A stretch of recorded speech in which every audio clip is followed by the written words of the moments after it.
Okay, in this video we're going to take a look at the clawback primitive. So first of all, we'll go through very quickly how clawbacks work, just at a high level in terms of the coin spends, and then we'll jump into the command line tool and go through an actual example of executing an actual clawback. So the first thing is we assume we've got some standard wallet with an amount of XCH in it. We could also have a cat wallet or an NFT wallet, but for this example we're just going to assume everything in XCH. So the idea is that we want to spend some of this XCH over to some recipient. And of course the scary part of any crypto transaction is if you're not sure if you've got the right address or not. If you accidentally spend it to the wrong address, then it's gone forever. And so clawbacks give us a protection against sending our currency to an address that we didn't really want to be the recipient. So when we make a transaction under clawbacks, we provide the recipient address alongside some time lock period. And that time lock period essentially is a window of time in which we can claim the coin back into our own wallet, and the recipient can't claim the balance of the coin until that time lock period has passed.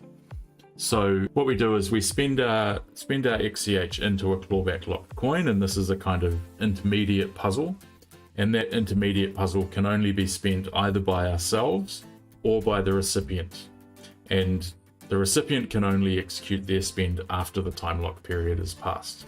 So if we've got a coin locked by a clawback puzzle, then as the sender we can spend that coin and we can send its amount back to our own wallet.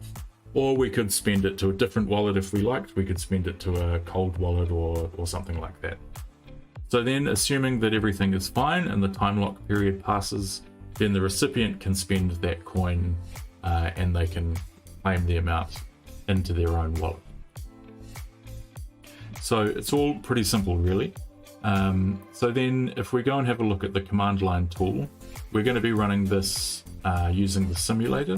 If you go and look at the Git repo or Chia clawback primitive, it's currently sitting in the redesign branch, and there's instructions in the README on how to get it set up and installed, and how to get the simulator up and running as well. So you can walk through an example.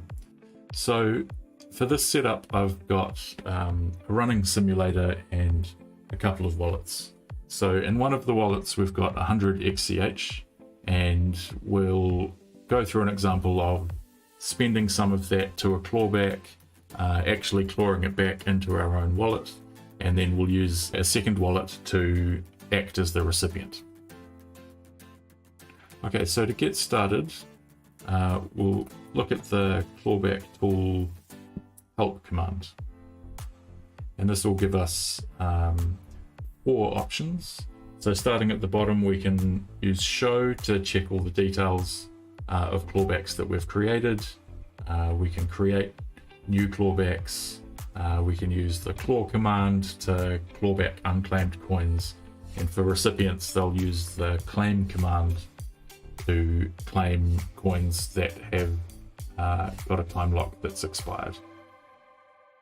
So if we're going to create a clawback, the first thing we'll need is an address, and so I've got an address for a wallet, and we'll look at the help or the create command.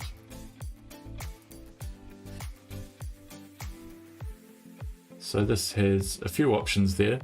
We're really only interested in the first few of these. So -T is the address where we'll be sending it, the final recipient, -L for the time lock period and an amount.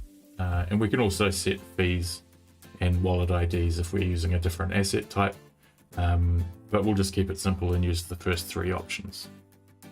So clawback, create, -T for the target address, and so that's the address of one of the other wallets I've got running, and we'll define a a lock time of say 100 seconds and an amount of just 1 XCH.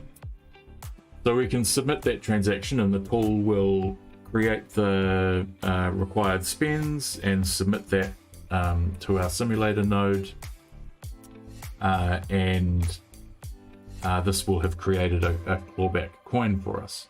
So then we can use the clawback show command, and this will look at any clawback coins that we've created that haven't been either clawed back or claimed yet. And so we can see this is the one we've just created, tells us the coin ID, amount, the time lock that's set, and the time that's remaining. So we'll also just create another coin with the same details, and we'll use one coin to act as the one that we'll claw back, and we'll use the other one for the recipient to claim into their own wallet. So if we look at clawback show again, we should now have 2 coins, similar settings but slightly different remaining time on each of them.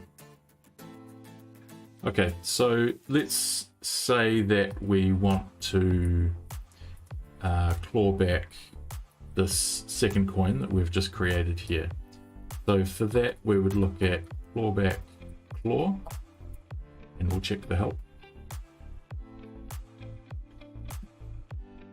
And so in order to execute the clawback, we can get away with just providing the coin ID. We've got other options in terms of fees and wallet IDs. And we can also provide a target address, which will be where we want the clawed back coin to go. So we could provide an address for our cold wallet or something like that if we wanted. In this case, we'll just do it very simply. So first of all, let's just check our wallet balance.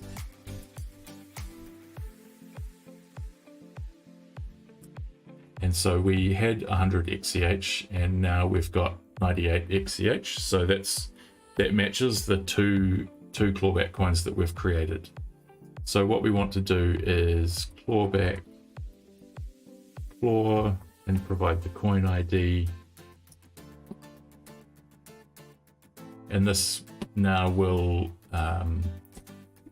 go ahead and spend the clawback coin, sending it back into the wallet that we sent it from originally.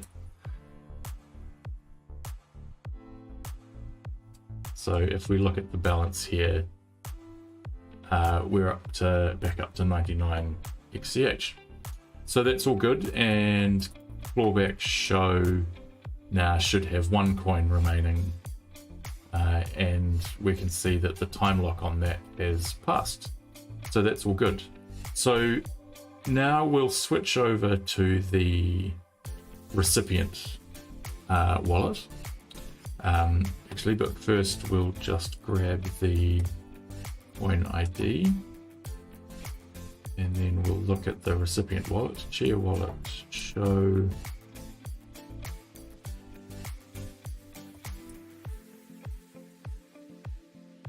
Okay, and so this wallet has no available balance. So if we were to run clawback show while we're logged in here, there won't be any clawback coins available since this wallet hasn't created anything. But if we provide the coin ID into this command, it will go and look at the full node and grab the details of that coin. So we can see the amount, the time lock, and the time left, which now is 0 seconds. So we're able to claim this coin. And this wallet is the owner of the address that was put in as the recipient value for this clawback. So we're able to claim it using clawback claim, and we'll check the help. So this command is very similar to the clawback spend. We just provide it with the coin ID, and optionally we can provide a fee and a wallet ID, and also a target address if we want to claim this coin into a different wallet from the one that we provided to the sender. So if we run that command with the coin ID,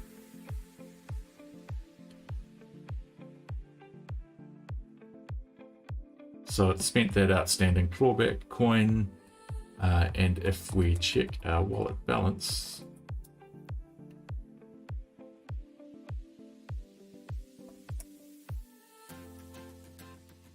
so we can see that the 1 XCH has been pulled into our wallet. So that's pretty much how clawbacks work. As I said, this demo was just for XCH, and we'll look at doing further demos for cats and NFTs as well. Thanks.